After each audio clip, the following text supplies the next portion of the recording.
ꯑꯍꯥꯟꯕꯃꯛꯇꯗ ꯂꯦꯟꯅꯥꯏꯠ story ꯇꯥꯕꯤꯔꯤꯕꯁꯤꯡꯕꯨ James ꯍꯩꯒꯨꯔꯖꯝꯅ ꯇꯔꯥꯅꯣꯛ ꯆꯠꯄꯒ ꯂꯣꯏꯅꯅ ꯀꯣꯡꯅꯣꯅ ꯈꯨꯔꯨꯝꯖꯔꯤ ꯉꯁꯤ ꯑꯃꯨꯛ ꯄꯨꯗꯨꯅ ꯂꯥꯛꯆꯔꯤ ꯏꯟꯁꯄꯦꯛꯇꯔ ꯇꯌꯥꯏ ꯆꯥꯝꯃꯒ ꯀꯨꯟꯒ ꯇꯔꯦꯠ ꯁꯨꯕ ꯇꯥꯡꯀꯛ ꯑꯁꯨꯝꯅ ꯖꯦꯜ ꯑꯗꯨꯒꯤ ꯃꯅꯨꯡꯗ ꯗꯤꯂꯤꯞ ꯀꯨꯃꯥꯔ ꯒꯣꯄꯤ ꯁꯔ ꯍꯥꯏꯕꯤꯌꯨ ꯁꯔ ꯀꯅꯥ ꯀꯅꯥꯅꯣ ꯅꯈꯣꯏꯁꯤ ꯃꯅꯨꯡꯒꯤ ꯀꯔꯝ ꯀꯔꯝꯕꯅꯣ ꯂꯤꯁ ꯁꯦꯝꯕ ꯂꯣꯏꯔꯕ꯭ꯔꯥ ꯃꯅꯨꯡꯁꯤꯗ ꯃꯣꯕꯥꯏꯜ ꯄꯥꯝꯕ ꯖꯦꯜ ꯑꯁꯤꯒꯤ ꯃꯅꯨꯡꯗ ꯐꯪꯗꯕꯁꯤꯡꯗꯣ ꯁꯔ ꯂꯤꯁꯇꯨ ꯁꯤꯗ ꯂꯩꯖꯔꯦ ꯁꯔ सीधा ले सर सीधी अफाब थानी मोई हानादगी जेल की मनुंग सिगुम सिजनदब्रो सर मोई खरदी सिजनबजाने अदुबो सर हानागिदुना मु लोइना लोखल अमगा इनों नोंना मुक लाकपदुदा मु सुमाइना चनबी म लैमाल थबकसे खंगनरगलबदी मी सिनब यावने अगी वादी हाना पारमसु मोइना हारगे हेता पीबे याबा नाथे ममल कहलो अदुगा इनौ नौना लागलिबैदी असिगुम थबकसी यादे हाइबा खंगलो हानादगी पंग्या याबा दौन खलदिने अफबोइरो अदुगा सिदा लैरिबसिंगसे सिगी मनुंगदा ख्वाइदगी खरे हेना साथीबा अदुगा मी हाटपदो ओइरो तोंगा तोंबा केस क्यादा चेना बोइरो मराल यामना चाउना लेबसिंगदो मखोइगी लेसमा आइबु खंगन फनी सर मदुगिदि करिमतो वाबिरुनो सर आई लोइना दम बिसेंजरागे अदुगा नीरज का परस कदी मखोइ करी हाइबा सर मखोइना हाइबदा थांग सुरी अथौबा मतंग हाइबा ए थांग सुरी दिगे दौदेबा सर मोइना सुम पामे हाइबदुगी सुम तमजबनी सर नते थांग सोरी दुपारग जेल दुगी मनुंगदा मखोइना थांग थेला हाट के सिरो थांग थेला हाट पेरो का दुगी मनुंगदा थांग अथौबदु सिजनदुना हालबदी पोस्टमार्टम गी रिपोर्ट थांग ननि खंगनि थांग दु कदाइ दिगी लापनो हाइबमा मदुगी इंक्वायरी तरोगनि अदुरबदी अखोइननि हाइबा सोइदन खंगनि मदु यारो अदु सुमाइगो मचिन तुंबे योट अमनबा मदु मचिन का बगो तुमलो अदुगु मदु पिको अदुगने पैसादी लिसिंग यांखै आइको यादरेदना पीबो ngमोय थाइ मोइना ताव हैरकनि ngमो हैको फनी सर आई सोइदन होने जगे सर फरे अदुगा थबगसिद नंगैगना सिलिबसे अखोइना समाइना तोरगो प्लान तवि हैबसि कनागुम त खंगन बेरो आइगिदि नोंदा हाइख्रिदनि करिगुम खंगन बतारगदि आइदि नंसु करी मती यंगोइको फनी सर करीम तो वाबिरुनो दुगिदम थदि सर मसी अखोइना सुम तौदना दुम लाक्चरबनि हाइबदि सर ममांग थक्तसु अखोइगी मफम सिदा लेरंबा कया समना हाइरबदा मिंगोंदगी सेल डिमांड तौबा निंगतम लाल होगी मिंगदा फत्तबा थबक तौबा हाइगदरा मचेत मचेत ताबा हाइगदरा फ्रैक्शन कया मरुम मफम सिदा दुम लेरमी हाइजरिबा मखोइदुगी मनुंगदा ममिंग लेबा खरदी मफम सिदगी ऑपरेट तौरगा मखोइगी दुम पार्टी गी ओइबा सेल खाइबा खुजु खुलाई लेबा अदुगा मखोइगी हेना चखुनबा दुम तौइ हाइजरिबा मदो मीनो लोइ खंगनरबोन अदुबु कनाना तौरिनो कनागुंबा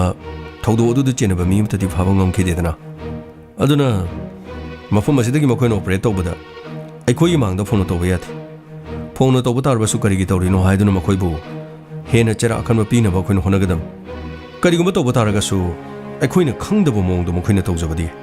अखोइना खंगना थबक अदुदि तौहनबा याथे अदु मफम असिदबो हौजिक अदुगुंबा लेरिब्रो sir हौजिमकिदी थोइदोकपा अदुगुंबदी लेइत्रे sir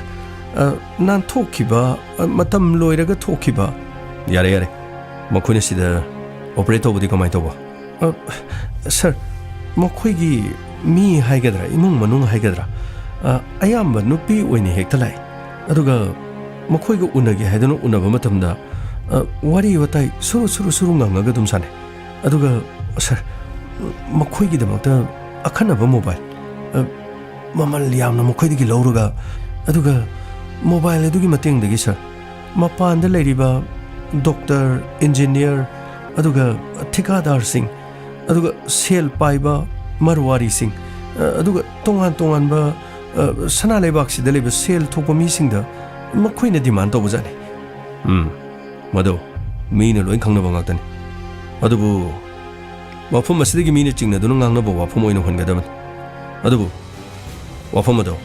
mina chingna raga leiba wafam hongadaban aseng ba thokpani habadudi khangan ba yadaba kariguma khangke badaradine nangai phaba orodin aduga aina mafam asida asiguma thabakse karigi tawrino haibo masi wo hangsi nang ningonda hangbe chume makhoina tawriba thabak to khoigi mangdari khoina phong tawba yar phane yamna makhoina khoida paisa pibor basu makhoibu marala ma hita siraga makhoibu sibagi chara kaini heta pini aduga masimasu ko makhoina tawri thabak to ai khoi khangdana makhoina tawbadudi madumadi ai khoi khangde adubu ai khoi khangna thabak asidi yawba yadi sinba langba yadi masidi ai khoi mafam asi khaki wanade india ge tongan ba maming leraba jail dadi masidi ge hena tamthina toribani anga powari kale jail asida dum leiba midu yumda leriba machano pa gi birthday yawe haiba wari lerimi anyway maming leraba minister aduga miyamni hena khangnaraba sakhangnaba mi kya jail manungda leraga operate tawba mi hatpa mi pha mi phun kya da chenabagi bharat asida masing langamdaba case kyale adubu ngasi phawa hariba case sing ado jailer amanani aduga jail adu daliba mi amanani haibase ngasi phawa kana amatan puthokpa ngamdribe aduna haining ba kaya hairabasu case sing asidagi khoibu chenadana mamadi akhoibu lano wandana bo hona baibasina khoigi hanba akhoigi khongthang phagri sir aisu experience kitang di leijare hanagi sum aduga sarna karino awada passing adum takpiyo ai adum loina phanaba dum honajagi yamna phare gobe mafam asidadi ai khoina makhoibu support tawi haino honbasu yadi akhoi makhoibu support tawdi makhoi mafam asida leiba criminal ngata makhoina tawjaki ba thabak adugi maral madugi chara adu makhoi mafam asida phangliba adubu aina police orok matamda ai lupa kya tingi khambra aina igi pharmacy oina bu honabada aina masing lakmdana pesa ting piriba phangniba tolop kharasina madugi sendoi phobo singbo kona banati adubu tonga ba case kya aina solve toki aran ba tobo kya aigi khutta thawai thakre aduga mara leba kya marumsu court na cherak pidringeda makhutta nongoi pahelaga aina nomaina kap tona hatkiba masimangna igi mingse encounter gi specialist ni haina aibu khangnaribani sir ai jo tajagre sir na hana to biramba thabok kya marum ai jo dum khangje ning tamagi na mada mi gi yumthong da changaga mi gi mungda sel khaiba aduga khujukulai khara pairaga mingo dagi gari munba lambi da thalaga arak ba mi singdagi sel khaiba makhoi kaya do ai gi khota tungkarba madu da lebak miyam amatana ai khoi gi thakta claim tawte ai khoi bu kana amatana sauti maramdi hariba thabado miyam ni yai haibadi makhoi bu hatpado miyam ni yai adugo hana lalo yoromani haiba aduga haujinu pothadana leraba mayumdagi chingthok dona aina khara hatke makhoi singado sibagi dedu magyaraba makhoi na matam amada toromba singado aina di yaba matanati adubu yasanaraga makhoi mayum makai palabani imung manungda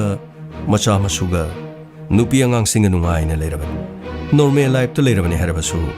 gopi phaki bisai habasidi noma soidana ngangani chatkiba lambi soidana noma taibong miyoibana lambi edu da chatpa habasidi soidarabani makhoi singado sengna sitnana madubu sengdong nananbagi dama ai khaktanati ai gumba kya leibak asida leiba ai gumba kya jomandar amadigi horaga oshi phawbagi thakta leiba asigumba police personnel gana miyoi kya hatkrabani adubo matam madudadi miyamna ninda tawi thabaktagi pothakraba haujik lalawa yaudraba mising adubu mayumdagi chingthok ton kapi haidan adubu gopi matam amadadi asigumba mihada asigidama reward phangame kanagumba police personnel amana adugumba thong adu chathakiba matamda mahakado promotion phangame haibadi gallantry award ꯐꯪꯉꯝꯃꯤ ꯑꯗꯨꯕꯨ ꯂꯣꯏꯅ ꯀꯛꯈ꯭ꯔꯦꯗꯅ ꯍꯧꯈꯤꯕ ꯊꯧꯗꯣꯛ ꯑꯃꯅ ꯁꯅꯥ ꯂꯩꯄꯥꯛ ꯃꯅꯤꯄꯨꯔꯁꯤꯗ ꯃꯤꯌꯥꯝ ꯄꯨꯝꯅꯃꯛ ꯑꯆꯧꯕ ꯈꯣꯜꯂꯥꯎ ꯑꯃ ꯂꯥꯛꯈꯤ ꯐꯦꯛ ꯑꯦꯟꯀꯥꯎꯟꯇꯔ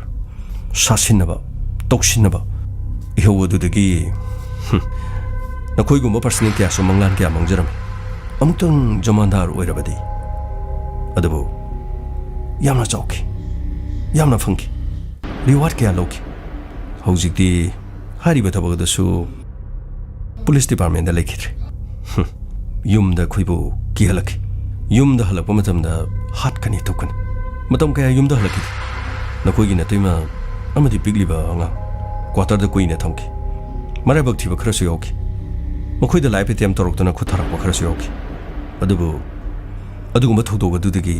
ꯑꯩꯗꯤ ꯅꯥꯟꯊꯣꯛꯈꯤ ꯇꯧꯐꯝ ꯈꯪꯂꯛꯇ꯭ꯔꯕꯗꯒꯤ ꯍꯥꯟꯅꯒꯤ ꯆꯠꯊꯔꯝꯕ ꯊꯧꯑꯣꯡ ꯄꯨꯝꯅꯃꯛ ꯂꯣꯏꯅ ꯂꯦꯞꯈꯤ ꯃꯁꯤꯗꯤ ꯁꯔ ꯑꯩꯈꯣꯏꯅ ꯅꯤꯌꯣꯝ ꯆꯨꯝꯅ ꯇꯧꯔꯒꯁꯨ ꯁꯔ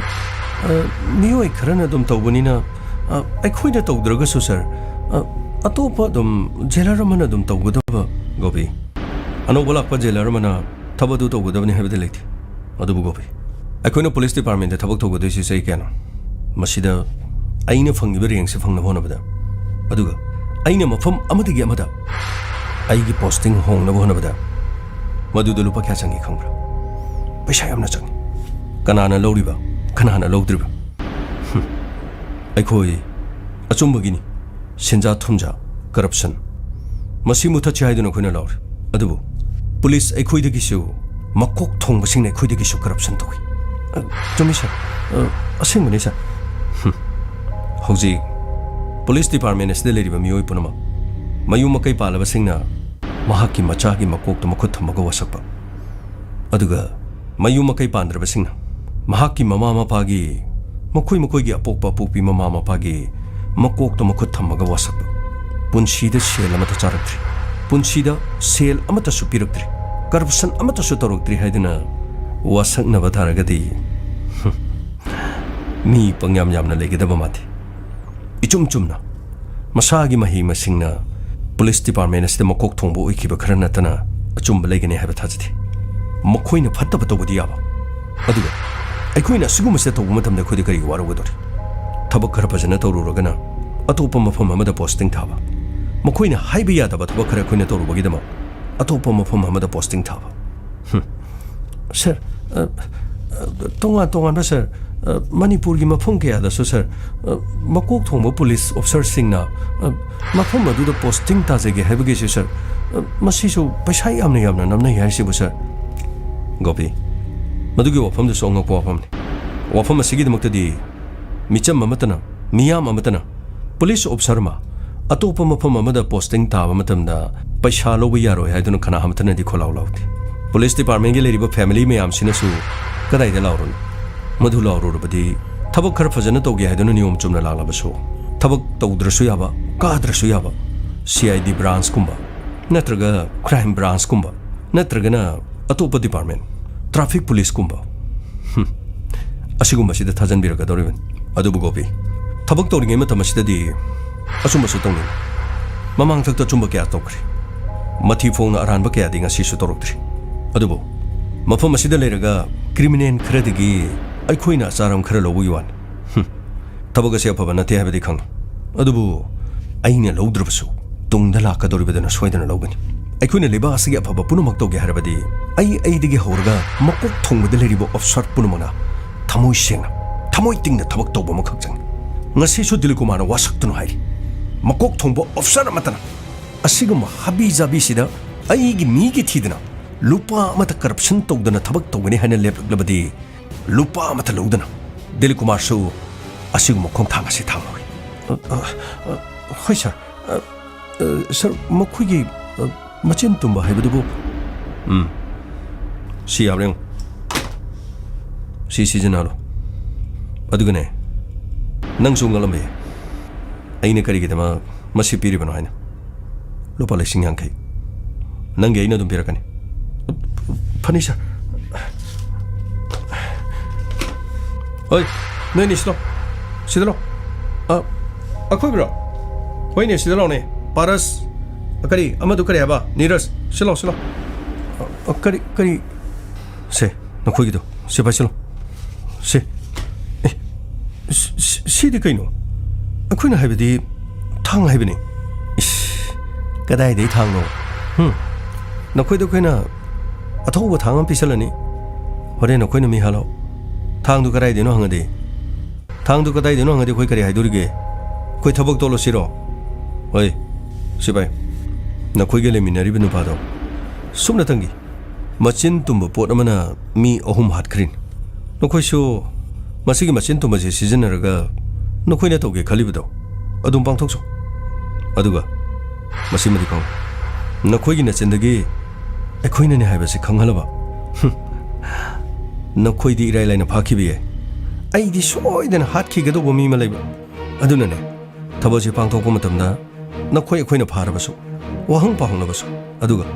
ꯑꯇꯣꯞꯄ ꯏꯟꯚꯦꯁꯇꯤꯒꯦꯁꯟ ꯑꯣꯐꯤꯁꯔ ꯑꯃ ꯂꯥꯛꯑꯒ ꯅꯈꯣꯏꯗ ꯋꯥꯍꯪ ꯄꯥꯎꯍꯪꯕ ꯃꯇꯝꯗ ꯑꯩꯈꯣꯏꯅꯅꯤ ꯍꯥꯏꯕꯁꯤꯗꯤ ꯀꯔꯤꯝꯇ ꯈꯪꯍꯟꯕ ꯌꯥꯔꯣꯏꯀꯣ ꯃꯗꯨ ꯈꯪꯍꯟꯕ ꯇꯥꯔꯕ ꯅꯨꯃꯤꯠꯇꯨꯒꯤꯗꯤ ꯑꯩꯈꯣꯏꯅꯅꯦꯅ ꯍꯥꯏꯈꯤꯕ ꯌꯥꯏ ꯑꯗꯨꯕꯨ ꯑꯍꯤꯡꯗꯤ ꯂꯥꯜꯂꯣꯏꯍꯦ ꯅꯈꯣꯏ ꯑꯍꯤꯡꯗꯤ ꯂꯥꯜꯂꯣꯏ ꯐꯔꯦꯁꯦ ꯑꯗꯨ ꯁꯤꯒꯤ ꯄꯩꯁꯥꯗꯤ ꯅꯁꯥꯅ ꯑꯗꯨꯝ ꯈꯜꯂꯣꯅ ꯑꯩꯅ ꯅꯍꯥꯟ ꯄꯩꯁꯥ ꯄꯤꯅꯕ ꯑꯩꯒꯤ ꯑꯦꯀꯥꯎꯟ ꯅꯝꯕꯔꯗꯣ ꯑꯗꯨꯒꯤ ꯑꯦꯀꯥꯎꯟ ꯅꯝꯕꯔꯗꯨꯗ ꯄꯩꯁꯥꯗꯣ ꯑꯗꯨꯝ ꯊꯥꯗꯔꯣ ꯃꯐꯝ ꯑꯁꯤꯗ ꯈꯨꯠꯇ ꯄꯩꯁꯥ ꯊꯤꯅꯕ ꯌꯥꯕ ꯅꯠꯇꯦ ꯐꯔꯦ ꯄꯩꯁꯥꯗꯣ ꯀꯌꯥꯅꯤ ꯍꯥꯏꯕ ꯄꯩꯁꯥꯗꯨꯗꯤ 50,000 ꯇꯥꯔꯦꯗꯅ ꯂꯤꯁꯤꯡ 50 ꯌꯥꯝ ꯌꯥꯝꯃꯜꯂꯦ 10,000 ꯌꯥꯔꯣꯏꯗ꯭ꯔꯣ ꯑꯗꯨꯔꯒ ꯄꯤꯔꯛꯑꯣ ꯀꯔꯥꯏꯅꯣ ꯄꯤꯔꯛꯑꯣ ꯍꯧꯖꯤꯛꯀꯤꯗꯣ ꯄꯤꯔꯛꯑꯣ ꯌꯥꯅꯤ ꯁꯥꯔ ꯄꯩꯁꯥꯗꯣ ꯈꯤꯇꯪ ꯇꯥꯕꯤꯌꯣ ꯍꯥꯏꯖꯕꯅꯤ ꯄꯣꯠ ꯂꯩꯕ ꯌꯣꯟꯕ ꯅꯠꯇꯦ ꯑꯩꯈꯣꯏꯅ ꯇꯧꯔꯤꯁꯦ ꯅꯣꯏꯅ ꯄꯥꯝꯕꯗꯣ ꯅꯤꯡꯕ ꯊꯨꯡꯍꯟꯕꯅꯤ ꯃꯣꯕꯥꯏꯜ ꯄꯥꯏꯒꯦ ꯄꯥꯏꯍꯜꯂꯦ ꯀꯥ ꯍꯣꯡꯗꯣꯛꯄꯤꯌꯨ ꯍꯣꯡꯗꯣꯛꯍꯜꯂꯦ ꯃꯆꯤꯟ ꯇꯨꯝꯕ ꯑꯃ ꯄꯤꯌꯨ ꯄꯤꯔꯦ ꯀꯔꯤꯅꯣ ꯁꯤꯗ ꯍꯦꯟꯕ ꯀꯔꯤ ꯂꯩꯔꯤꯒꯦ ꯐꯔꯦ ꯌꯥꯔꯦꯁꯦ ꯑꯩꯈꯣꯏꯅ ꯊꯣꯛꯄ ꯇꯧꯔꯒꯦꯁꯦ ꯃꯔꯤꯟ ꯃꯇꯥꯁꯤꯒ ꯑꯃꯔ ꯀꯔꯤ ꯍꯥꯏꯒꯦꯗꯣ ꯅꯣꯏꯒꯤ ꯀꯥꯁꯤꯗ ꯂꯩꯕꯁꯤꯗꯤ ꯂꯩꯐꯝ ꯆꯥꯐꯝ ꯑꯃ ꯈꯪꯗ꯭ꯔꯦꯗ ꯏꯉꯣꯁꯦ ꯀꯩꯗꯧꯔꯒꯦ ꯑꯍꯤꯡ ꯐꯪꯉꯤ ꯅꯪꯅ ꯇꯨꯝꯍꯟꯗꯦ ꯍꯧꯖꯤꯛ ꯉꯥꯏꯍꯥꯛꯇꯪ ꯎꯏꯕꯁꯤꯗ ꯀꯔꯤꯅꯣꯕ ꯅꯪꯅ ꯃꯔꯣꯜ ꯑꯃ ꯄꯪꯇꯨꯝꯗ ꯇꯨꯝꯃꯤ ꯑꯗꯣ ꯑꯩꯈꯣꯏꯁꯨ ꯍꯥꯏꯅꯔꯒ ꯀꯥꯁꯤꯗꯒꯤ ꯍꯣꯡꯗꯣꯛꯈꯤꯅꯕ ꯇꯧꯁꯤꯔꯕ ꯀꯔꯥꯏꯗꯒꯤ ꯀꯅꯥꯅ ꯍꯥꯏꯅꯔ ꯍꯣꯡꯅꯗꯣꯏꯅꯣ ꯅꯪ ꯆꯠꯂꯒ ꯍꯥꯏꯅꯔꯨꯔꯣ ꯑꯩꯈꯣꯏ ꯍꯥꯟꯅꯒꯤ ꯀꯥꯗꯨꯗ ꯂꯩꯖꯒꯦꯅ ꯖꯦꯂꯔꯗ ꯆꯠꯂ ꯍꯥꯏꯒꯦꯔꯥ ꯍꯥꯏꯔꯨꯔꯣ ꯑꯩꯔꯥ ꯍꯥꯏꯕ ꯀꯔꯤꯝꯇ ꯑꯩꯉꯣꯟꯗ ꯍꯧꯗꯣꯔꯛꯀꯅꯨ ꯍꯥꯏꯕꯗꯁꯨ ꯇꯥꯔꯣꯏꯗꯧꯕ ꯀꯔꯤꯁꯨ ꯀꯥꯟꯅꯔꯣꯏꯗꯧꯗꯨꯗ ꯑꯗꯣ ꯃꯣꯏꯗꯤ ꯀꯃꯥꯏꯅ ꯂꯥꯛꯏꯅꯣꯕ ꯄꯩꯁꯥꯒ ꯄꯤꯔꯝꯒꯗ꯭ꯔꯕ ꯁꯤꯕꯨ ꯀꯅꯥꯅ ꯈꯪꯕꯅꯣꯗ ꯑꯩꯗꯤ ꯃꯗꯨꯒꯤꯒ ꯈꯟꯗꯦꯗ ꯅꯪꯅ ꯃꯔꯣꯜ ꯑꯃ ꯑꯍꯤꯡ ꯃꯔꯣꯝ ꯁꯣꯟꯕꯅꯦ ꯇꯨꯝꯐꯝ ꯆꯥꯐꯝ ꯈꯪꯗꯦ ꯑꯩ ꯉꯥꯛꯇ ꯎꯏꯒꯦꯁꯦ ꯃꯅꯥꯎ ꯅꯪꯁꯨ ꯃꯐꯝꯁꯤꯗ ꯂꯩꯕꯁꯤ ꯌꯥꯝꯅ ꯀꯤꯔ ꯃꯥꯜꯂꯦ ꯑꯩꯒ ꯂꯩꯔꯤꯉꯩ ꯃꯇꯝꯗ ꯅꯈꯣꯏꯒꯤ ꯅꯇꯨꯅ ꯑꯃꯗꯤ ꯑꯩꯅ ꯊꯥꯖꯕ ꯄꯤꯔꯤꯁꯤꯅꯤ ꯃꯣꯏꯅ ꯀꯩꯁꯨ ꯇꯧꯕ ꯉꯝꯃꯣꯏ ꯃꯣꯏ ꯑꯅꯤꯁꯤ ꯂꯥꯛꯑꯦ ꯏꯇꯥꯎ ꯑꯅꯤ ꯅꯈꯣꯏꯅꯤꯗꯤ ꯀꯗꯥꯏꯗ ꯆꯠꯂꯨꯕꯅꯣ ꯏꯇꯥꯎ ꯖꯦꯂꯔꯅ ꯀꯧꯕꯗꯒꯤ ꯑꯩꯈꯣꯏ ꯊꯣꯛꯎꯕꯅꯤ ꯀꯔꯤꯅꯣ ꯅꯈꯨꯠꯇ ꯆꯦꯅ ꯌꯣꯝꯃꯤꯗꯨꯕꯨ ꯀꯔꯤꯅꯣ ꯀꯩꯁꯨ ꯅꯠꯇꯦꯗ ꯀꯩꯁꯨ ꯅꯠꯇꯦ ꯍꯥꯏꯕ ꯃꯕꯨꯛꯇꯁꯨ ꯌꯦꯞꯁꯟꯈ꯭ꯔꯦꯅꯦ ꯀꯔꯤꯅꯣ ꯑꯗꯨꯕꯨ ꯆꯥꯕ ꯌꯥꯕ ꯑꯣꯏꯔꯗꯤ ꯑꯩꯈꯣꯏꯁꯨ ꯈꯤꯇ ꯆꯥꯒꯦꯗꯅ ꯏꯇꯥꯎ ꯀꯣꯟꯅ ꯄꯤꯖꯒꯦ ꯀꯔꯤꯅꯣꯅꯦ ꯇꯧꯔꯤꯁꯤꯕꯨ ꯀꯥꯁꯤ ꯃꯅꯨꯡꯁꯤꯗ ꯅꯨꯃꯤꯠ ꯀꯌꯥꯅꯤ ꯂꯩꯒꯗꯣꯏꯅꯣ ꯇꯧꯔꯤꯁꯤꯕꯨ ꯑꯃꯁꯤꯅ ꯇꯨꯝꯈ꯭ꯔꯦꯅꯦ ꯑꯩꯅ ꯇꯨꯝꯕ ꯌꯥꯔꯣꯏꯗꯣꯏꯁꯤꯅ ꯑꯃꯔ ꯅꯪ ꯂꯩꯒꯗ꯭ꯔꯥ ꯑꯩꯈꯣꯏ ꯍꯥꯟꯅ ꯇꯨꯝꯃꯒꯦ ꯑꯗꯨꯒ ꯅꯪ ꯑꯃꯨꯛ ꯇꯨꯝꯃꯀꯥꯟꯗ ꯍꯣꯔꯦꯟ ꯑꯩꯈꯣꯏ ꯑꯃꯨꯛ ꯍꯧꯒꯠꯀꯦ ꯌꯥꯔꯣꯏꯗ꯭ꯔꯣ ꯃꯅꯥꯎ ꯑꯗꯨꯝ ꯇꯨꯝꯕ ꯌꯥꯅꯤ ꯑꯩꯒꯤ ꯃꯐꯝꯁꯤꯗ ꯇꯨꯝꯕꯗ ꯅꯈꯣꯏ ꯀꯔꯤꯁꯨ ꯇꯧꯔꯣꯏ ꯑꯗꯨꯝ ꯇꯨꯝꯕꯤꯌꯨ ꯅꯪꯅꯗꯤ ꯍꯥꯏꯔꯤꯕ ꯉꯥꯏꯍꯥꯛ ꯂꯩꯔꯒ ꯅꯃꯥꯏꯗꯨ ꯐꯂꯥꯡꯗ ꯑꯣꯟꯁꯜꯂ ꯇꯨꯝꯈ꯭ꯔꯅꯤ ꯃꯌꯥꯏꯗ ꯂꯩꯔꯤꯕ ꯑꯩꯈꯣꯏꯗꯤ ꯑꯁꯨꯝꯅ ꯅꯨꯃꯤꯗꯥꯡ ꯇꯨꯝꯈꯤꯔꯕ ꯀꯥ ꯑꯗꯨꯗ ꯇꯨꯃꯤꯟꯅꯗꯨꯃꯛ ꯇꯨꯝꯗꯨꯅ ꯂꯩꯈꯤ ꯑꯁꯨꯝꯅ ꯖꯦꯜ ꯑꯗꯨꯒꯤ ꯀꯥ ꯃꯅꯨꯡ ꯑꯗꯨ ꯃꯈꯣꯏ 5 ꯂꯩꯕꯗ ꯇꯨꯃꯤꯟꯅꯗꯨꯃꯛ ꯂꯩꯅꯈꯤ ꯃꯁꯤꯒꯤ ꯃꯇꯨꯡꯗ ꯊꯦꯡꯖꯤꯜꯂꯛꯄ ꯃꯇꯝꯗ ꯅꯤꯔꯖꯅ ꯄꯥꯔꯁ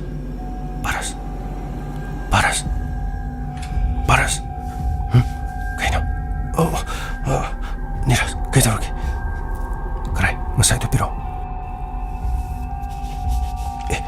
시대 탐험하니 시대 뭐 매야다 탐하니 내람들이 난 빠이드로 그이누 아이두보 낭낭 살 빠이게 되네 아이스기 뭐 가시 탐하니 실 내람들이 봐 그래서 그러잖아 엄티경 레이디 그래서 그러잖아 그이도 강인이 그이는 너희 티도 그 신호대다 나사 아사포로 뭐 보러 보니 뭐 매야세 탐험을 내려면 봐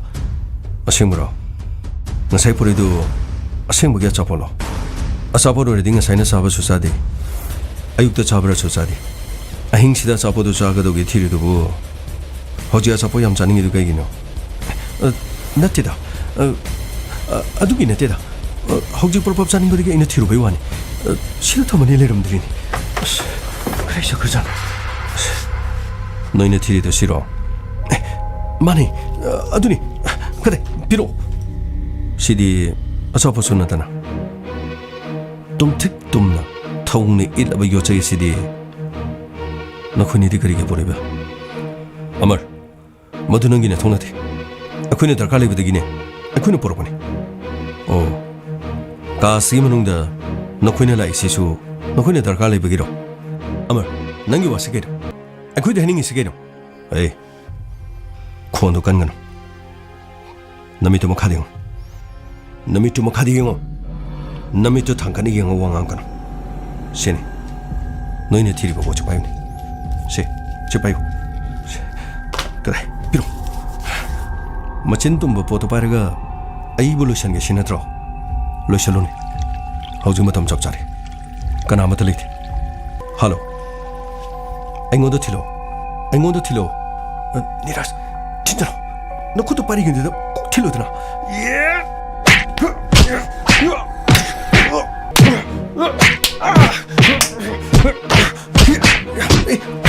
뭐 얼굴 분할이니 걔도 터지고 살 마롱남이 분할해 살 마롱남이 하나래 살 이제 나 교통도 안 뽑혀 살 에이 능 억심 맛이 능 티지적 하는 거 능 추르다 아말 그리노 놓고 나니도 먹고 있니도 뭐 빠이르가 당칼리도 뭐 망각 접지 빠이르가 당칼 그리니 또 이제 아니 이제 시루다니 뭐 공지 삐리삐리 꺼리니 아말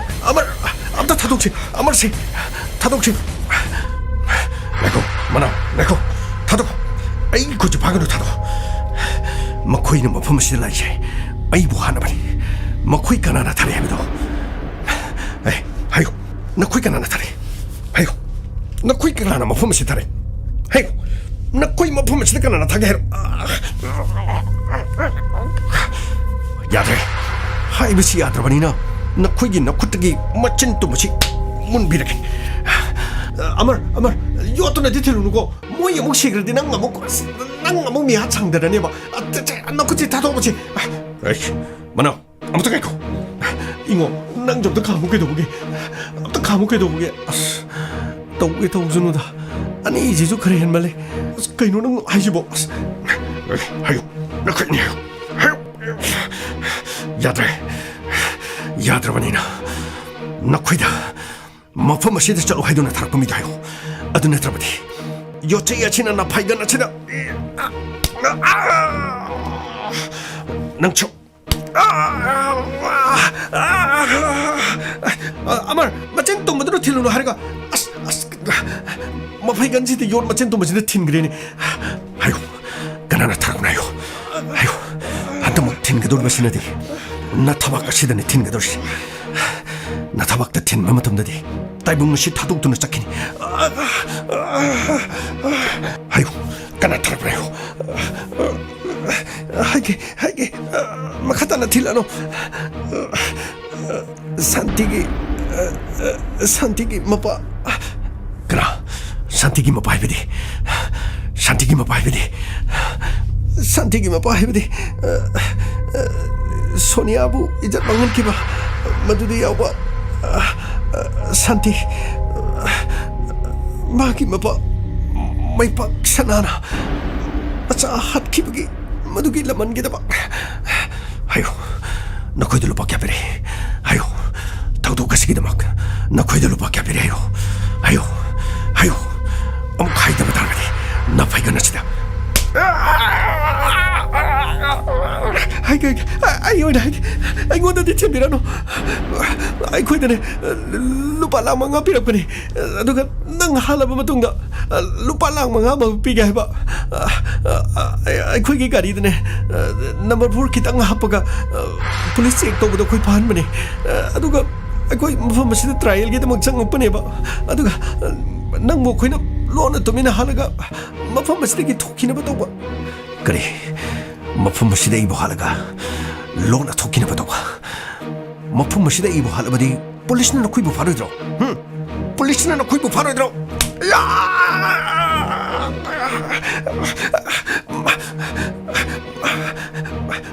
ꯃꯈꯥ ꯇꯥꯅ ꯊꯤꯜꯂꯅꯨ ꯑꯁꯦꯡꯕꯗꯣ ꯍꯥꯏꯔꯒꯦ ꯊꯧꯗꯣꯛ ꯑꯁꯤꯗ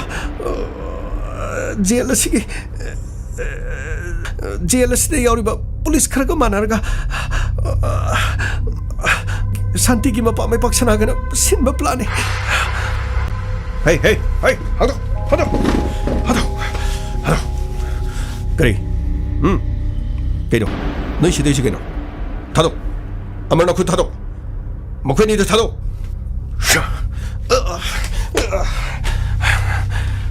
ꯀꯔꯤꯒꯤꯅꯣ ꯅꯪꯅ ꯅꯈꯨꯠꯇ ꯃꯆꯤꯟ ꯇꯨꯝꯕ ꯌꯣꯠꯆꯩ ꯑꯃ ꯄꯥꯏꯔꯒ ꯃꯈꯣꯏꯅꯤꯁꯤꯕꯨ ꯍꯥꯠꯀꯦ ꯇꯧꯔꯤꯁꯤ ꯀꯩꯒꯤꯅꯣ ꯁꯥꯔ ꯑꯩꯅ ꯅꯠꯇꯦ ꯃꯁꯤ ꯄꯨꯝꯅꯃꯛꯁꯦ ꯑꯆꯨꯝꯕꯗꯣ ꯃꯈꯣꯏꯅꯤꯗ ꯍꯪꯕꯤꯌꯨ ꯆꯨꯝꯕ꯭ꯔꯥ ꯅꯈꯣꯏꯗꯤ ꯆꯨꯝꯕ꯭ꯔꯥ ꯑꯃꯔꯅ ꯍꯥꯏꯁꯦ ꯆꯨꯝꯕ꯭ꯔꯣ ꯁꯥꯔ ꯃꯈꯣꯏꯗ ꯍꯪꯕꯒꯤ ꯀꯥꯟꯅꯔꯣꯏ ꯃꯐꯝ ꯑꯁꯤꯗ ꯀꯅꯥꯅ ꯌꯣꯠ ꯃꯆꯤꯟ ꯊꯨꯝꯂꯛꯄꯤꯕ ꯂꯨꯄꯥ ꯀꯌꯥꯗ ꯄꯤꯕ ꯑꯩꯕꯨ ꯍꯥꯠꯅꯅꯕꯒꯤꯗꯃꯛ ꯃꯐꯝ ꯑꯁꯤꯗ ꯃꯩꯄꯥꯛ ꯁꯅꯥꯅ ꯃꯈꯣꯏꯕꯨ ꯊꯥꯔꯛꯈꯤꯕ ꯀꯅꯥꯒ ꯂꯧꯇꯨꯅꯔꯒ ꯑꯩꯒꯤ ꯄꯨꯟꯁꯤꯕꯨ ꯂꯣꯏꯁꯤꯟꯅꯅꯕꯒꯤꯗꯃꯛ ꯖꯦꯜ ꯑꯁꯤꯗ ꯊꯥꯖꯤꯜꯂꯛꯈꯤꯕ ꯑꯩ ꯄꯨꯝꯅꯃꯛ ꯈꯪꯏ ꯃꯈꯣꯏꯕꯨ ꯃꯆꯤꯟ ꯅꯤꯡꯊꯤꯖꯅ ꯍꯪꯕꯤꯌꯨ ꯑꯩ ꯏꯔꯥꯜ ꯂꯩꯇꯦ ꯑꯩꯗꯤ ꯍꯥꯟꯅꯗꯒꯤ ꯈꯟꯅ ꯆꯩꯅꯕꯒꯤ ꯊꯧꯗꯣꯛ ꯑꯃꯗꯒꯤ ꯃꯤꯑꯣꯏ 3 ꯍꯥꯠꯈꯤꯕꯒꯤ ꯆꯥꯔꯖꯇꯅꯤ ꯑꯩꯅ ꯂꯩꯖꯔꯤꯕꯁꯤ ꯑꯗꯨꯕꯨ ꯁꯥꯔ ꯑꯩꯕꯨ ꯃꯐꯝ ꯑꯁꯤꯗ ꯂꯣꯏꯁꯤꯟꯅꯅꯕꯒꯤꯗꯃꯛ ꯀꯅꯥꯅ ꯊꯥꯔꯛꯈꯤꯕ ꯀꯔꯤꯒꯤꯗꯃꯛ ꯑꯗꯨꯒ ꯗ꯭ꯔꯒ ꯈꯖꯤꯛꯇꯪ ꯐꯥꯔꯒ ꯃꯈꯣꯏꯕꯨ ꯖꯦꯜ ꯑꯁꯤꯗ ꯃꯇꯧ ꯀꯔꯝꯅ ꯊꯥꯖꯤꯜꯂꯛꯄ ꯌꯣꯠ ꯃꯆꯤꯟ ꯇꯨꯝꯕ ꯑꯃ ꯄꯤꯔꯒ ꯑꯩꯅ ꯃꯈꯣꯏꯒꯤ ꯃꯆꯥ ꯍꯥꯠꯈꯤꯕꯒꯨꯝ ꯑꯩꯕꯨꯁꯨ ꯃꯐꯝ ꯑꯁꯤꯗꯒꯤ ꯍꯥꯜꯂꯒ ꯏꯔꯥꯏ ꯂꯥꯏꯅ ꯃꯈꯣꯏ ꯊꯣꯛꯍꯟꯈꯤꯅꯤ ꯁꯤꯅꯤ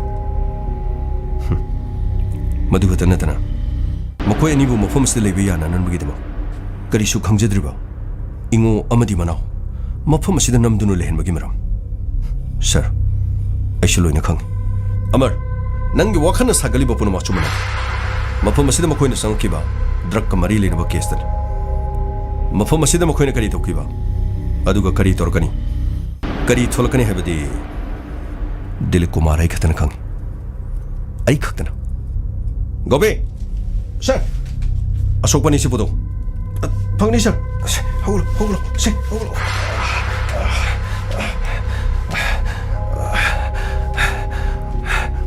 ꯑꯗꯨꯒ ꯒꯣꯄꯤ ꯀꯥ ꯑꯁꯤꯒꯤ ꯃꯅꯨꯡꯗ ꯇꯥꯔꯤꯕ ꯏꯁꯤꯡ ꯑꯁꯤ ꯅꯤꯡꯊꯤꯖꯅ ꯆꯥꯝꯊꯣꯛꯂꯨ ꯍꯦ ꯅꯈꯣꯏꯅꯤꯒꯤ ꯃꯤꯡꯗꯨ ꯀꯔꯤꯕ ꯁꯥꯔ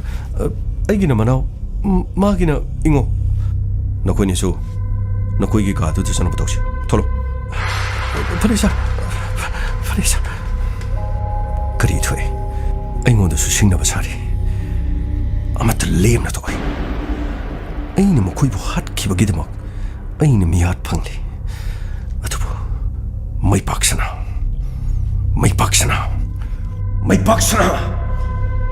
ꯅꯪꯅꯁꯨ ꯑꯩꯕꯨ ꯅꯤꯡꯁꯤꯡꯅꯕ ꯍꯧꯔꯛꯎ ꯅꯪꯒꯤ ꯅꯆꯥꯅ ꯂꯥꯟꯈꯤꯕꯗꯨꯗꯤ ꯅꯪꯅ ꯈꯪꯗꯦ ꯌꯦꯡꯕ ꯇꯥꯕꯅꯤ ꯁꯟꯇꯣꯁ ꯀꯔꯤꯅꯣ ꯃꯈꯣꯏꯒꯤ ꯅꯨꯄꯤ ꯃꯌꯨꯝꯗ ꯆꯠꯄꯗꯨꯁꯨ ꯃꯤ ꯂꯣꯏꯅ ꯍꯜꯂꯛꯈ꯭ꯔꯦ ꯑꯗꯨ ꯀꯔꯤꯅꯣ ꯑꯩꯈꯣꯏꯁꯦ ꯀꯔꯤ ꯇꯧꯒꯗꯣꯏꯅꯣ ꯉꯔꯥꯡ ꯍꯥꯏꯕꯗꯨꯗꯤ ꯏꯁꯩ ꯇꯧꯒꯅꯤꯒ ꯍꯥꯏꯗꯥꯏꯅꯦ ꯂꯤꯂꯥ ꯇꯧꯕꯁꯨ ꯌꯥꯗ꯭ꯔꯕꯅꯤꯅ ꯏꯁꯩꯗꯤ ꯌꯥꯕꯅꯤꯅ ꯏꯁꯩ ꯑꯣꯏꯅ ꯇꯧꯔꯁꯦ ꯍꯥꯏꯗꯥꯏꯅꯦ ꯅꯣꯏꯕꯣ ꯁꯥꯎꯟꯒꯗꯤ ꯀꯗꯥꯏ ꯆꯠꯈ꯭ꯔꯒꯦ ꯃ꯭ꯌꯨꯖꯤꯛꯅ ꯀꯅꯥꯅ ꯈꯣꯡꯒꯗꯣꯏꯅꯣ ꯈꯪꯉꯩ ꯀꯗꯥꯏꯗ ꯃ꯭ꯌꯨꯖꯤꯛ ꯁꯥꯎꯅꯣ ꯁꯥꯎꯟ ꯑꯩꯈꯣꯏꯒꯤ ꯆꯤꯟꯁꯦ ꯁꯤꯅ ꯑꯗꯨꯝ ꯑꯣꯏꯔꯅꯤ ꯃ꯭ꯌꯨꯖꯤꯛꯁꯨꯅꯦ ꯆꯤꯟꯅ ꯑꯗꯨꯝ ꯊꯤꯜꯂꯅꯤ ꯆꯨꯝ ꯆꯥꯛ ꯑꯗꯨꯝ ꯊꯤꯜꯂꯗꯧꯅꯤ ꯁꯤ ꯂꯣꯏꯔꯦ ꯀꯩꯅꯣ ꯁꯤꯗ ꯍꯦꯟꯕ ꯀꯔꯤ ꯂꯩꯔꯤꯒꯦ ꯑꯁ ꯑꯗꯨꯗꯤ ꯅꯨꯡꯉꯥꯏꯕ ꯋꯥꯠꯀꯗꯕ ꯃꯥꯜꯂꯦꯗ ꯀꯔꯤꯅꯣ ꯅꯈꯣꯏꯒꯤ ꯒꯤꯇꯥꯔꯒꯨꯝꯕ ꯂꯩꯇ꯭ꯔꯣ ꯑꯩ ꯒꯤꯇꯥꯔ ꯈꯣꯡꯕ ꯍꯩꯅꯦ ꯑꯩꯈꯣꯏꯗꯤ ꯒꯤꯇꯔꯁꯦ ꯑꯩꯈꯣꯏꯗꯤ ꯄꯣꯛꯄꯗꯒꯤ ꯑꯗꯨꯝ ꯌꯥꯎꯔꯛꯄꯅꯦ ꯑꯩꯒꯤ ꯆꯥꯛꯒꯨꯝꯕꯗꯀꯣ ꯒꯤꯇꯔ ꯑꯃ ꯑꯗꯨꯝ ꯌꯥꯎꯔꯛꯄꯅꯦ ꯑꯩꯗꯤ ꯒꯤꯇꯔ ꯈꯣꯡꯕ ꯍꯩꯌꯦꯕ ꯉꯥꯏꯈꯣ ꯍꯪꯒꯦꯁꯤꯁꯦ ꯑꯩꯈꯣꯏꯒꯤꯁꯨ ꯄꯨꯂꯤꯁ ꯗꯤꯄꯥꯔꯠꯃꯦꯟꯁꯦ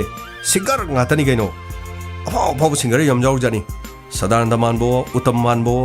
ꯑꯣꯖꯥ ꯇꯞꯇꯥ ꯃꯥꯟꯕꯣ ꯑꯁ ꯕꯥꯔꯤꯗꯤ ꯌꯥꯎꯔꯤꯖꯥꯠꯅꯤꯗ ꯃꯊꯪ ꯇꯧꯔꯁꯤꯁꯦ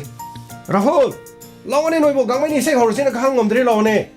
ꯍꯩꯖꯤꯡꯄꯣꯠꯀꯤ ꯅꯨꯃꯤꯠꯅꯦ ꯏꯁꯩ ꯇꯧꯅꯦ ꯑꯗꯨꯅ ꯍꯪ ꯂꯩꯔꯦ ꯅꯣꯏꯕꯣ ꯀꯩꯗꯧ ꯂꯩꯔꯤꯒꯦ ꯅꯪꯕꯣ ꯑꯗꯨꯝ ꯐꯣꯟꯗ ꯋꯥꯔꯤ ꯁꯥꯟꯅ ꯂꯩ ꯑꯁ ꯀꯔꯤ ꯑꯃꯨꯛ ꯍꯥꯏꯔꯒꯦ ꯂꯩ ꯁꯟꯇꯣꯁ ꯂꯩ ꯑꯇꯩꯗꯨ ꯀꯗꯥꯏ ꯆꯠꯈ꯭ꯔꯒꯦ ꯑꯩꯈꯣꯏ ꯁꯥꯔꯥꯖꯦꯟꯗꯤ ꯑꯁ ꯁꯥꯔꯥꯖꯦꯟꯕꯨꯗꯤ ꯚꯤꯃꯣꯒ ꯃꯈꯣꯏ ꯑꯅꯤ ꯒꯥꯔꯤꯗ ꯂꯩꯍꯧꯏꯅꯤ ꯀꯔꯤꯅꯣ ꯃꯈꯣꯏ ꯑꯗꯨꯝ ꯐꯣꯟꯗ ꯅꯝꯗꯅ ꯀꯔꯤꯅꯣ ꯒꯦꯝ ꯁꯥꯟꯅꯕ ꯀꯔꯤꯅꯣꯝ ꯇꯧ ꯂꯩꯍꯧꯏꯅꯤ ꯑꯁ ꯌꯥꯅꯤꯁꯦ ꯃꯣꯏꯁꯨ ꯀꯧꯔꯁꯤꯁꯦ ꯑꯗꯨꯒ ꯄꯥꯔꯇꯤ ꯍꯧꯔꯗꯧꯅꯤꯁꯦ ꯁꯟꯇꯣꯁ ꯀꯩꯅꯣꯅꯤꯗ ꯊꯣꯏꯅꯨꯅ ꯑꯆꯥꯄꯣꯠꯇꯣ ꯑꯗꯨꯒꯤ ꯃꯇꯥꯡꯗ ꯍꯥꯏꯔꯛꯄꯅꯤꯗ ꯀꯩꯗꯧꯋꯦ ꯍꯥꯏꯅꯣ ꯑꯆꯥꯄꯣꯠ ꯌꯥꯝꯗꯦꯅ ꯍꯥꯏꯔꯛꯏꯔꯣ ꯃꯣꯏ ꯅꯨꯄꯤꯒꯤꯅꯦ ꯑꯆꯥꯄꯣꯠ ꯌꯥꯝꯗꯦ ꯑꯗꯨꯃꯥꯏꯅ ꯇꯧꯕꯗꯣ ꯌꯥꯝ ꯇꯜꯂꯤꯀꯣ ꯑꯗꯨꯒꯤ ꯅꯠꯇꯦꯗ ꯑꯆꯥꯄꯣꯠꯇꯣ ꯌꯥꯝꯃꯜꯂꯦ ꯑꯔꯦꯝꯕꯗ ꯁꯦꯟ ꯃꯥꯡꯍꯜꯂꯦ ꯂꯨꯍꯣꯡꯕꯗ ꯁꯦꯟ ꯌꯥꯝ ꯆꯪꯍꯟꯒꯨꯝꯁꯦ ꯍꯥꯏꯔꯒ ꯑꯆꯥꯄꯣꯠꯇꯣ ꯃꯁꯤꯡ ꯍꯦꯟꯅ ꯄꯤꯔꯦꯅ ꯑꯩꯉꯣꯟꯗ ꯏꯁꯧ ꯂꯥꯡꯉꯤꯅꯤ ꯑꯣ ꯑꯗꯨꯒꯤ ꯑꯣꯏꯔꯗꯤ ꯐꯩꯅ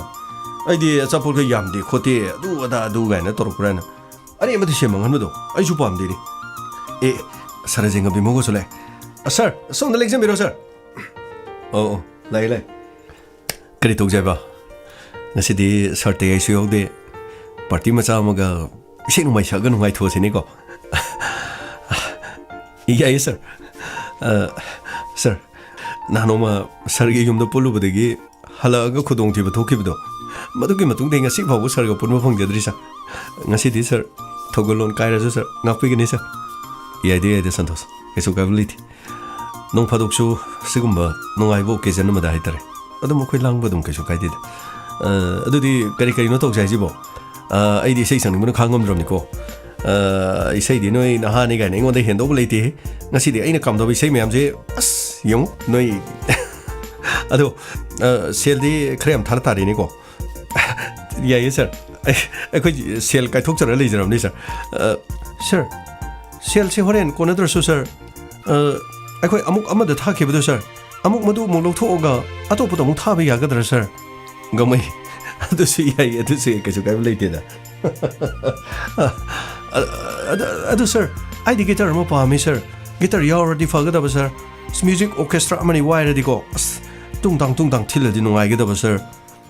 ꯑꯗꯨ ꯌꯥꯗꯦ ꯒꯃꯩ ꯍꯧꯖꯤꯛ ꯂꯩꯉꯥꯛꯀꯤ ꯑꯊꯤꯡꯕ ꯂꯩꯔꯤ ꯄꯨꯂꯤꯁ ꯄꯥꯔꯁꯣꯅꯦꯜ ꯈꯔ ꯔꯥꯍꯨꯜꯒꯤꯗ ꯂꯥꯛꯑꯒ ꯑꯗꯨ ꯇꯧꯋꯦ ꯑꯗꯥ ꯇꯧꯋꯦꯅ ꯚꯥꯏꯔꯦꯜ ꯆꯠꯇꯣꯏꯖꯥꯅꯤꯀꯣ ꯍꯧꯖꯤꯛꯁꯤ ꯋꯥ ꯑꯝꯇ ꯉꯥꯡ ꯌꯥꯗ꯭ꯔꯕꯅꯤ ꯃꯤꯁꯤꯡꯁꯦ ꯑꯐꯕ ꯆꯥꯝꯃ ꯇꯧꯕꯗꯗꯤꯅꯦ ꯊꯥꯒꯠꯄꯤꯅꯕ ꯃꯤ ꯌꯥꯝ ꯂꯩꯇꯕꯅꯤ ꯑꯁꯣꯏꯕ ꯈꯛ ꯇꯧꯈꯤꯕꯗꯗꯤꯕ ꯃꯗꯨ ꯄꯨꯊꯣꯛꯇꯧꯒꯤ ꯉꯥꯡꯗꯧꯒꯤ ꯆꯩꯗꯧꯒꯤ ꯑꯁ ꯃꯅꯥ ꯊꯥꯡꯒꯠꯇꯅ ꯂꯩꯕꯅꯤ ꯐꯂꯥꯡꯗꯒ ꯅꯞ ꯂꯩꯕꯅꯤꯀꯣ ꯆꯨꯝꯃꯦ ꯁꯥꯔꯅ ꯍꯥꯏꯕꯤꯗꯤ ꯌꯥꯝ ꯆꯨꯝꯃꯦ ꯁꯥꯔ ꯔꯥꯍꯨꯜ ꯅꯪꯒꯤ ꯒꯤꯇꯔꯒ ꯂꯩꯇ꯭ꯔꯣ ꯑꯁ ꯒꯥꯡꯃꯩ ꯑꯩꯒꯤ ꯒꯤꯇꯔ ꯑꯃ ꯂꯩ ꯃꯔꯤꯗꯤ ꯑꯍꯨꯝꯂ ꯀꯩꯅꯣ ꯇꯠꯂꯝꯃꯅꯤ ꯑꯁ ꯃꯔꯤ ꯑꯗꯨꯁꯨ ꯑꯍꯨꯝ ꯇꯠꯈ꯭ꯔꯕꯀꯣ ꯑꯗꯨ ꯌꯥꯏ ꯃꯔꯤꯗꯣ ꯑꯅꯤ ꯑꯍꯨꯝ ꯌꯥꯎꯔꯗꯤ ꯌꯥꯏ ꯑꯗꯨꯝ ꯈꯤꯡꯕꯩ ꯍꯩꯒꯅꯤ ꯏꯅꯥꯎ ꯅꯪꯒꯤ ꯒꯤꯇꯥꯔꯗꯨ ꯄꯨꯔꯛꯑꯣ ꯍꯣꯏ ꯑꯩ ꯂꯧꯔꯨꯈꯤꯒꯦꯁꯦ ꯔꯥꯍꯨꯜ ꯈꯔ ꯊꯣꯔꯛꯑꯣꯀꯣ ꯑꯩꯗꯤ ꯏꯁꯩ ꯁꯛꯅꯤꯡꯕꯅ ꯈꯥꯡꯕ ꯉꯝꯗ꯭ꯔꯕꯅꯦ ꯍꯣꯏ ꯌꯥꯅꯤꯌꯦ ꯑꯩꯅꯦ ꯃꯅꯨꯡꯗꯁꯨ ꯑꯩ ꯁꯥ ꯈꯔ ꯉꯧꯍꯜꯂꯤꯌꯦ ꯑꯩ ꯑꯗꯨ ꯌꯦꯡꯉꯝꯒꯦ ꯑꯗꯨꯒ ꯑꯩ ꯑꯗꯨꯝ ꯒꯤꯇꯥꯔ ꯄꯥꯏꯔꯒ ꯊꯣꯛꯂꯛꯑꯒꯦ ꯑꯗꯨꯒ ꯍꯧꯔꯁꯦ ꯍꯣꯏ ꯈꯔ ꯊꯨꯅ ꯂꯥꯛꯈꯤꯌꯣ ꯏꯁꯩ ꯁꯛꯅꯤꯡꯕꯅ ꯂꯣꯏꯔꯕꯅꯤꯀꯣ ꯑꯗꯨ ꯁꯥꯔ ꯔꯥꯍꯨꯜꯒꯤ ꯂꯨꯍꯣꯡꯕꯒꯤ ꯑꯆꯥꯄꯣꯠ ꯃꯌꯥꯝꯗꯣ ꯑꯁ ꯁꯦꯟ ꯌꯥꯝꯅ ꯃꯥꯡꯉꯦꯗ ꯁꯥꯔ ꯑꯆꯥꯄꯣꯠ ꯑꯊꯨꯝꯕ ꯃꯌꯥꯝꯗꯣ ꯆꯥꯒꯗꯕꯒꯤ ꯁꯔꯨꯛꯀꯣ ꯁꯥꯔ ꯑꯆꯧꯕ ꯁꯥ ꯑꯃ ꯀꯥꯏꯊꯣꯛꯂꯒ ꯃꯌꯥꯝ ꯐꯨꯠꯂꯒ ꯆꯥꯃꯤꯟꯅꯔꯗꯤ ꯁꯥꯔ ꯁꯦꯜꯁꯨ ꯌꯥꯝꯅ ꯇꯤꯡꯉꯣꯏꯗꯧꯕ ꯁꯥꯔ ꯒꯥꯡꯃꯩ ꯁꯥ ꯑꯆꯧꯕꯗꯨꯁꯨ ꯄꯩꯁꯥꯅꯤ ꯂꯩꯔꯨꯔꯗꯤ ꯄꯩꯁా ꯌꯥꯝ ꯌꯥꯝꯃꯤꯗ ꯑꯗꯨ ꯑꯃꯍꯥꯅꯤꯗ ꯑꯃꯔꯣꯝꯗꯗꯤ ꯑꯗꯨꯕꯨ ꯂꯨꯍꯣꯡꯕ ꯑꯗꯨꯒ ꯑꯇꯩ ꯁꯤꯒꯨꯝꯕꯁꯤꯗ ꯄꯩꯁా ꯌꯥꯝꯅ ꯇꯤꯡꯍꯟꯕꯁꯤꯗꯤ ꯐꯠꯇ꯭ꯔꯦ ꯃꯗꯨꯗꯤ ꯃꯤꯌꯥꯝ ꯄꯨꯝꯅꯃꯛꯅ ꯂꯣꯏꯅ ꯍꯥꯏꯅꯔꯕ ꯋꯥꯅꯤ ꯑꯗꯨꯕꯨ ꯑꯩꯁꯨ ꯉꯥꯏ ꯃꯤꯁꯨ ꯉꯥꯏ ꯆꯤꯟꯅꯗꯤ ꯂꯣꯏ ꯍꯥꯏꯔꯝꯒꯅꯦꯕ ꯑꯗꯨꯕꯨ ꯃꯥꯒꯤ ꯊꯕꯛꯇꯨ ꯊꯣꯛꯂꯛꯑꯗꯤ ꯃꯥꯅ ꯑꯗꯨꯝ ꯇꯧꯒꯦꯗ ꯍꯥꯏꯖꯕꯒꯤ ꯋꯥꯅꯤ ꯑꯩꯁꯨ ꯃꯉꯥꯏ ꯃꯁꯤ ꯐꯠꯇꯦꯅ ꯍꯥꯏꯔꯀꯥꯟꯗ ꯑꯩꯅ ꯀꯔꯤꯝ ꯁꯤꯜꯂꯨꯗ꯭ꯔꯀꯥꯟꯗꯅꯦ ꯂꯤꯛꯏ ꯄꯩꯁꯥ ꯄꯨꯊꯣꯛꯅꯤꯡꯗꯦ ꯃꯆꯥꯒꯤ ꯃꯁꯨꯒꯤ ꯑꯗꯨ ꯇꯧꯕꯕꯨ ꯍꯥꯏꯗꯅ ꯑꯗꯨꯝ ꯍꯥꯏꯒꯗꯣꯏꯅꯤ ꯌꯥꯝ ꯂꯨꯒ꯭ꯔꯖꯥꯅꯤꯗ ꯍꯣꯏ ꯁꯥꯔ ꯑꯗꯨꯕꯨꯗꯤ ꯆꯨꯝꯕ ꯁꯥꯔ ꯒꯥꯡꯃꯩ ꯀꯩꯅꯣ ꯄꯣꯔꯦꯗꯣ ꯒꯤꯇꯔ ꯄꯣꯔꯦ ꯅꯪꯅ ꯄꯥꯝꯖꯕ ꯒꯤꯇꯔꯗꯨ ꯄꯣꯔꯦ ꯀꯗꯥꯏ ꯔꯥꯍꯨꯜ ꯒꯤꯇꯔꯗꯨꯕꯨ 3-4 ꯈꯛ ꯉꯥꯏ ꯍꯥꯏꯗꯨꯕꯨ ꯀꯔꯤꯅꯣ ꯅꯪ ꯇꯧ ꯍꯥꯏꯕꯗꯨꯕꯨ ꯁꯦ ꯒꯤꯇꯔꯁꯤ ꯀꯌꯥ ꯌꯥꯎꯔꯤꯕꯅꯣ ꯌꯦꯡꯉꯣ ꯃꯈꯣꯟꯒꯗꯤ ꯊꯣꯛꯏꯕ꯭ꯔꯥ ꯊꯣꯛꯇ꯭ꯔꯤꯕ꯭ꯔꯥ ꯌꯦꯡꯉꯣ ꯑꯁ ꯅꯍꯥꯟꯋꯥꯏꯅꯦ ꯑꯩꯅ ꯈꯣꯡꯕ ꯇꯝꯕꯗꯅꯦ ꯂꯣꯏꯅ ꯃꯔꯤꯗꯣ ꯑꯩꯅ ꯊꯗꯠꯈꯤꯕꯅꯤ ꯀꯨꯏꯔꯕꯅꯤ ꯁꯦꯝꯖꯟꯕꯤꯗꯕ ꯈꯣꯡꯕ ꯌꯥꯕ꯭ꯔꯥ ꯌꯦꯡꯉꯨꯁꯦ ꯀꯗꯥꯏꯅꯣ ꯀꯔꯥꯏ ꯑꯩ ꯌꯦꯡꯒꯦꯀꯣ खर खती याइने मखोन खर खथवे इसे होसे अदुदि सर इसे कनादे होसिरा सर गमै इसे नंगना गिटार पाइरबनिना नंगोदे हाना होरोने इंगोदे होसेबा को सर अस आइदि क्री इसे सक्सरा इबो क्री नखोगी मेथेगी इसे फजबा म लैबनिने क्री सदानंदन सकपै इसेदो ओ सर लेरे आई सलगे को sir ngasi rahul ge magi hazing pot numida sigi ko magi nungai bo phongdok poina akhoi sei horse nganuna aina loiraga marumna mina chakhre nganuna aina loiraga marumna mina chakhre na hapu sangjaba ai hakti sir करी है ब्रा इसे मखा दो मैं एक तो cow करे sir गंग में करी नो नंग सही दुबो लेखोंग ना इन्हें सोम लगा हाई बोर मुनी है अस खंग देते सर आई दी मधु इसे दो याम सेंग नता दबने सर कोई अंगांग सिंग मन सक पदु दिमान अदु माइने सकी बने आई दी मंगों दगी निक्ति जना इसे दो तुम सक ए है बदु तम्मिने सर अदु माइने सक पनती है Laikhongna aina somlaga na somna mina chinkhare sir yam phajai sir ki khonje yam phajai sir ise sir do sir hano chakpiro sir ai di nai nangi sei ko saktu dai di nokbu do lore ado se fare ai ammo mosage ko dadi ko nong matashu inata awanungai hangla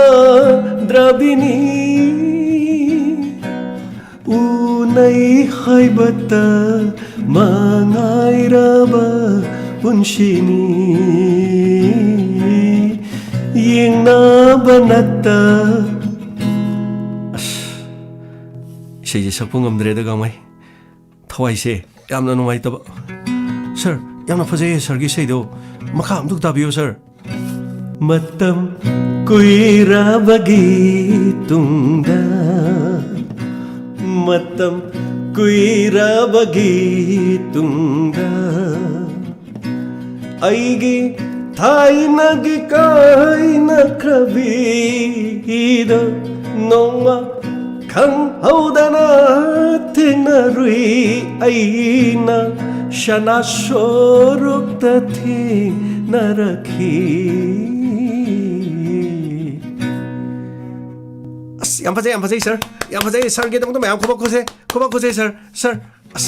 yam phajai sir amaga muk sakpiyo sir as yare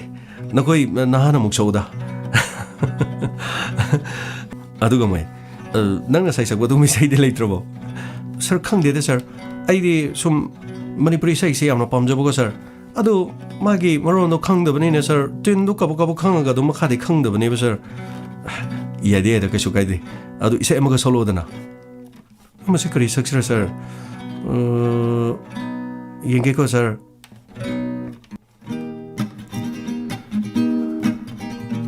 minai macha nangna khalidu chumbaro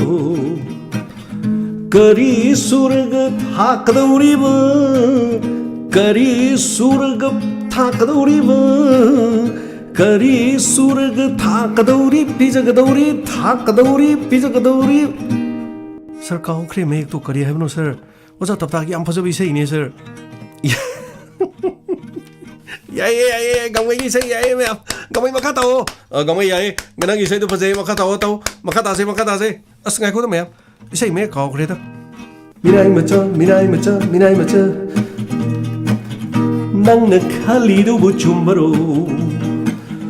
kari surga thakdori